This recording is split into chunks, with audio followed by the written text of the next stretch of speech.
અરજી માટે કયા આધાર પુરાવાઓ જોઈશે, ખરીદી ક્યાંથી કરવી, ખરીદી બાદ ડોક્યુમેન્ટ કોને જમા કરાવવા અને કયા કયા ડોક્યુમેન્ટ જમા કરાવવાના, સબસિડી ક્યારે જમા થશે, તો ફોર્મ ભરવાથી લઈને સબસિડી જમા થઈ જવા સુધીની સંપૂર્ણ ચર્ચા આપણે આપણા વિડીયોમાં કરશું.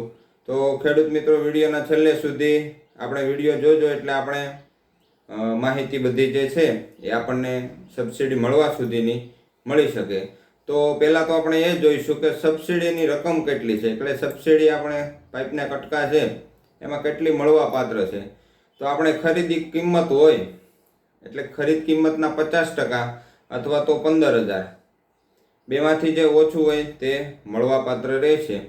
એટલે કે વધારેમાં વધારે આપણને 15,000 સબસિડી પાઇપલાઇનમાં મળવાપાત્ર રહેશે.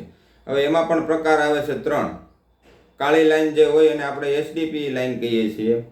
PVC પાઇપલાઇન હોય છે જે આપણે ડ્રીપ ઇરિગેશનમાં જમીનમાં દાટીએ છીએ. અને SDP લેમિનેટેડ વુવન પાઇપલાઇન એટલે આપણે દેશી ભાષામાં ફુગા લાઈન કહીએ છીએ. તો આપણે SDP પાઇપલાઇન છે કાળી પાઇપ, એના માટે ₹50 પ્રતિ મીટર સબસિડી મળવાપાત્ર છે. PVC પાઇપલાઇન ડ્રીપ માટે આપણે દાટીએ એના માટે ₹35 પ્રતિ મીટર આપણને મળવાપાત્ર છે. અને ફુગા લાઈન માટે આપણે ₹20 પ્રતિ મીટર સબસિડી મળવાપાત્ર છે. એટલે એ પ્રમાણે આપણે SDP લઈએ તો આપણે ઓછા કટકા લેવા પડે, PVC લઈએ તો વધુ લેવા પડે, અને ફુગા લાઈન લઈએ તો એનાથી વધારે લંબાઈની આપણે પાઇપલાઇન મીટરમાં લેવી પડે 15,000 સબસિડી લેવા માટે.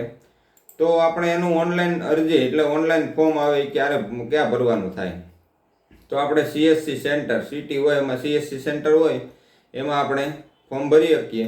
ગ્રામ પંચાયતના જે તે ગામના VC બેસતા હોય, ગ્રામ પંચાયત હોય ત્યાં VC ગામમાં બેસે એ ફોર્મ આપણને ભરી આપે છે. અને મોટા સિટી હોય તો સાયબર કેફે હોય તો એમાં પણ આપણને ફોર્મ ભરી આપે છે.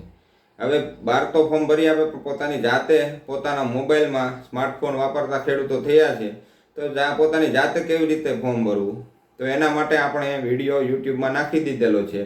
એ વિડીયો જોતો જવાનો અને મોબાઈલમાં એ પ્રમાણે ફોર્મ ભરતું જવાનું. એટલે એ વિડીયોની લિંક આપણે ડિસ્ક્રિપ્શનમાં મૂકી દીધી છે.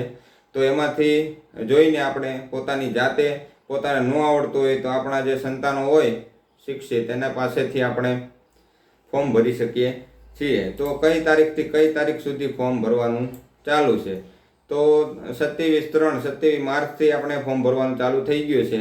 હવે 26 એપ્રિલ 26/4 સુધી આ ફોર્મ ઓનલાઈન ભરવાના ચાલુ છે. તો આપણે ફોર્મ છેલ્લી તારીખની રાહ જોયા વિના ભરી દેવું. અને બધાય ફોર્મ ભરાઈ જાય, 1 મહિનામાં બધા ફોર્મ જેટલા ખેડૂતોને ભરવા હોય એટલા ભરી દે. પછી એમાં બધાયનો ડ્રો થઈ જશે. ડ્રોમાં જેના નામ આવે એ જ ખરીદી કરી શકશે. એટલે કે એને જ પૂર્વ મંજૂરી જે છે એ મળવાપાત્ર રહેશે. હવે ઓનલાઈન અરજી કરી દીધી પછી શું કરવું, અરજીને પોતાની પાસે રાખવી, એટલે પ્રિન્ટ કઢાવીને પોતાની પાસે રાખવી. કોઈને જમા કરાવવાની અરજી થતી નથી. અરજી પોતાની પાસે રાખો ત્યારે પૂર્વ મંજૂરી જ્યારે આપણે ડ્રોમાં નામ આવે ત્યારે એ અરજીની પ્રિન્ટ અચૂક આપણે લાવવાની રહેશે. એટલે એ અરજી કર્યા પછી ક્યાંય આડાવડી કરવી નહીં, એને પોતાની પાસે સાચવીને રાખવી. પછી પૂર્વ મંજૂરી તમને ધારો કે મળી ગઈ છે તો એની સાધનની ખરીદી માટે આપણને 30 દિવસની મુદત આપવામાં આવે છે. પહેલાં સાધનની ખરીદી કરી લેવાની, એના જે ડોક્યુમેન્ટ જે છે આ ખેડૂત પોર્ટલ ઉપર અપલોડ કરવાના. એનો પણ આપણે વિડીયો પછીથી બનાવી દઈશું જ્યારે પૂર્વ મંજૂરીનો ડ્રો થાય ત્યારે. અને ગ્રામ સેવકશ્રીને પણ ફાઇલ જમા કરાવી દેવાની. આ બધું આપણે 30 દિવસમાં આપણે પૂરું કરી નાખવાનું રહેશે. હવે સાધનની ખરીદી ક્યાંથી કરવી, સાધનની ખરીદી સરકારશ્રી દ્વારા માન્ય એવી કંપની અને મોડલની, એ માન્ય ડીલર એના હોય એની પાસેથી જ ખરીદી કરવાની રહેશે. આ માન્ય કરેલ કંપની અને મોડલની વિગત જે આ ખેડૂત પોર્ટલ છે એના ઇનપુટ ડીલરોમાંથી મેળવી શકાય છે. એટલે કે આપણે આ ખેડૂત પોર્ટલ ઉપર જઈએ એટલે કંપની અને ડીલર નામનું ટેબ છે એમાં આપણે જઈએ એટલે વિભાગમાં પહેલાં તો ખેતીવાડી નાખવાનું છે. ઉત્પાદન પ્રકાર જે છે એમાં ખેત ઓજારો અને સાધનો નાખવાનું છે. ઘટકમાં વોટર કેરિંગ પાઇપલાઇન, સાધન સામગ્રીમાં પણ વોટર કેરિંગ પાઇપલાઇન, અને શોધો ઉપર ક્લિક કરશો એટલે સીધું આપણને જે આપણા તાલુકાના અને જિલ્લાના જે ડીલરો હોય છે એ આપણે જોવા મળશે. એટલે ખાસ ખેડૂત મિત્રો કે કયા કંપનીની માન્ય છે પાઇપલાઇન, એ પાઇપલાઇન જ ખરીદી કરવી. પછી એવું ન થાય કે આપણે આ ખેડૂતમાં માન્ય ન હોય એવી પાઇપલાઇન ખરીદી લીધી ને આપણો કેસ રદ થાય. એટલે એ ખાસ આપણે ધ્યાન રાખવાનું રહેશે.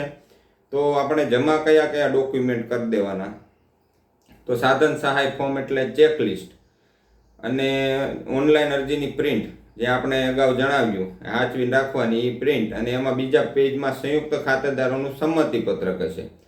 એટલે કે એકથી વધારે 8માં નામ હોય તો બીજા ખાતેદારોના નામને સહી કરવાની છે, અને નીચે 2 સાક્ષીઓના નામ અને એની સહી એ આપણે કરાવવાની છે. પછી પૂર્વ મંજૂરીનો હુકમ ગ્રામ સેવક શ્રી દ્વારા આપવામાં આવશે. ખરીદીનું અસલ પાકું બિલ, આઈ ખેડૂત પોર્ટલ પરનું ભાવપત્રક, આઈ ખેડૂત પોર્ટલ પરનું ડીલરનું માન્યતા પત્રક, આ 3 વસ્તુ ડીલર આપશે. જ્યાંથી ખરીદી કરશો ત્યાં 7/12/8 કઢાવી નાખવાની રહેશે. અને ગામ નમૂના નંબર 16 પિયતનો દાખલો, એટલે કે 7/12માં આપણે પિયતના સ્ત્રોતની એન્ટ્રી ન હોય, એટલે કે કૂવો બોર એ એન્ટ્રી આપણામાં ન હોય તો તલાટી શ્રીનો દાખલો આપણે નમૂના નંબર 16નો પિયતનો દાખલો આપણે રજૂ કરવાનો રહેશે. એ માટે એટલે જોઈશે કે એવું સાબિત કરવા માટે કે તમારી પાસે પિયતનો સ્ત્રોત છે, અને એક જગ્યાએથી બીજી જગ્યાએ આપણે લઈ જવા માટે આપણે પિયતનો સ્ત્રોત અથવા વાયુભાગમાં કૂવો લખેલો હોવો જોઈએ. નકર આપણે જે તલાટીશ્રીનો દાખલો છે એ આપણે લેવાનો રહેશે. પછીના ડોક્યુમેન્ટમાં આધાર કાર્ડની નકલ એ આપણી પાસે હોય, બેંક પાસબુકની નકલ અને કેન્સલ ચેક, જાતિનો દાખલો, SC ST ખેડૂત ભાઈઓ હોય તેના માટે જાતિનો દાખલો, દિવ્યાંગનું પ્રમાણપત્ર જો લાગુ પડતું હોય તો જ, સિરિયલ નંબર અને મોડલ નંબરનો ફોટો પાઇપ માટે.